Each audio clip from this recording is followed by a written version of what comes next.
할렐루야. 하나님께 철저히 엎드리는 복이 여러분들에게 임하기를 축복합니다. 오늘 함께 보실 하나님의 말씀은 사도행전 27장 24절에서 25절 말씀입니다. 바울아, 두려워하지 말라. 내가 가이사 앞에 서야 하겠고 또 하나님께서 너와 함께 항해하는 자를 다 내게 주셨다 하였으니 그러므로 여러분이여 안심하라. 나는 내게 말씀하신 그대로 되리라고 하나님을 믿노라.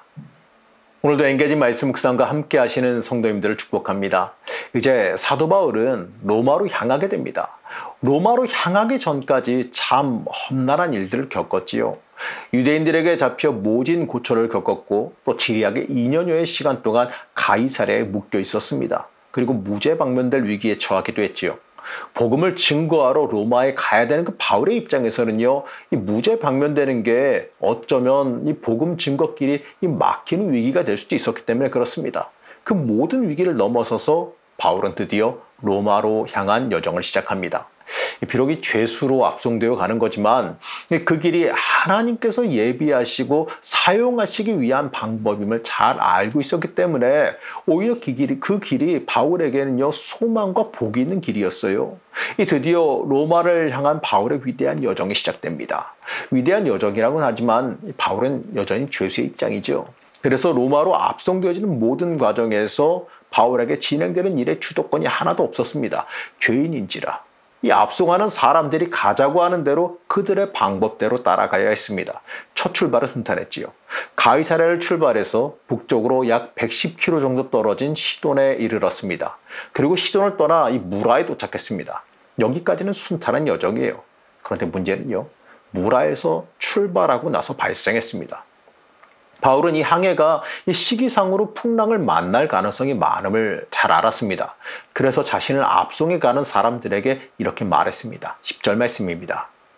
말하되 여러분이요, 내가 보니 이번 항해가 화물과 배만 아니라 우리 생명에도 타격과 많은 손해를 끼치리라 하되.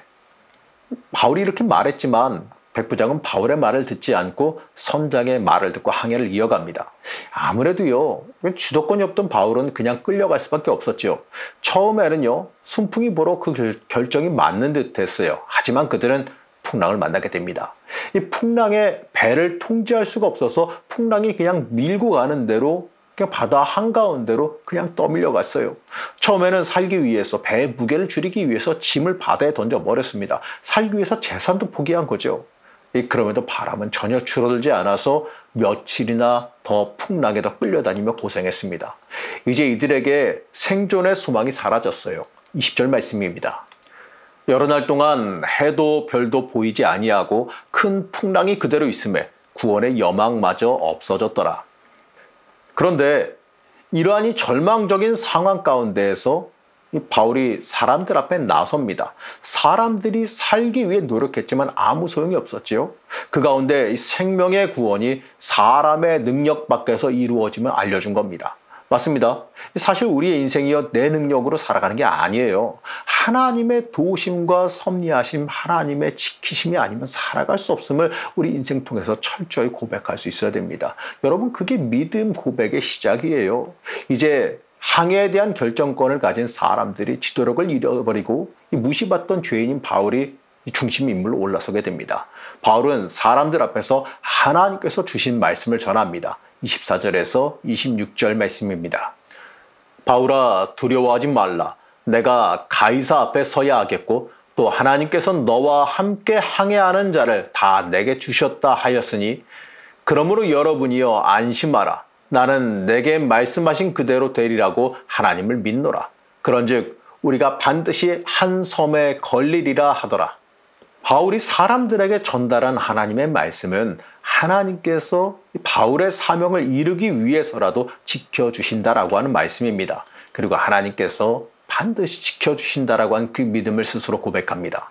바울은요, 그 뒤에 그 이기적으로 도망하는 선원들을 붙잡아두고 절망에 빠진 사람들을 먹이며 그들에게 소망을 줍니다. 드디어 바울이 말한 대로 육지를 만나게 되고 모든 사람들이 상륙하여 구조되게 됩니다. 로마에 압송되는 이 처음에는요, 바울은 아무런 주도권이 없이 그냥 끌려가는 죄인에 불과했습니다. 하지만 하나님께서는 풍랑을 만나게 하시며 그 어려운 위기를 통해서 바울의 그 여행의 주도권을 잡게 해주셨습니다. 바울이 이 스스로의 능력을 행한 게 아니지요. 하나님께서 바울의 복음 증거의 목적을 이루게 만들기 위해서 그에게 주도권을 주신 겁니다. 이처럼 하나님께 순종하며 살아가는 인생은 하나님께서 주관하시며 그에게 능력 주신다는 사실을 믿어야 됩니다. 하나님께서는 사명을 주시고 무책임하게 알아서 하라고 내버려 두시지 않으세요.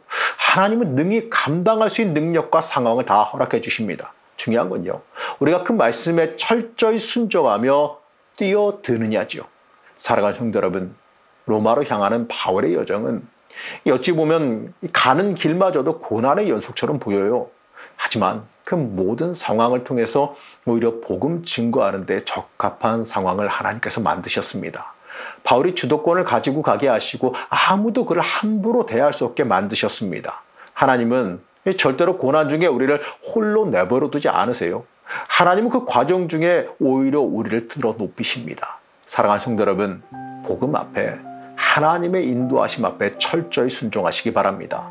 그 길이 때때로 힘든 길일지라도, 때때로 그 길이 고난의 길일지라도 순종하며 따라가시길 바랍니다. 하나님은 그 상황을 통해서 오히려 여러분들을 높이시며 합당하게 들어 사용하십니다. 순종하며 따라가면 하나님의 역사와 복을 체험하게 될 것을 여러분들 믿으시기 바랍니다. 오늘 하루도 하나님의 인도하심 앞에 순종하며 하나님의 역사를 체험하며 살아가시기를 간절히 축복합니다. 우리의 왕이신 하나님, 하나님께서 우리를 언제나 복되게 이끌어 가심을 믿습니다. 순종하며 복음 따라가면 모든 길이 하나님의 역사와 인도하심으로 복되게 됨을 믿습니다. 우리에게 순종과 믿음의 능력을 허락하여 주시어서 끝까지 믿음으로 순종하며 승리하게 허락하여 주시옵소서. 오늘 하루도 인도하심 앞에 철저히 순종하길 원하오며 거룩하신 예수님의 이름으로 간절히 기도드렸습니다. 아멘.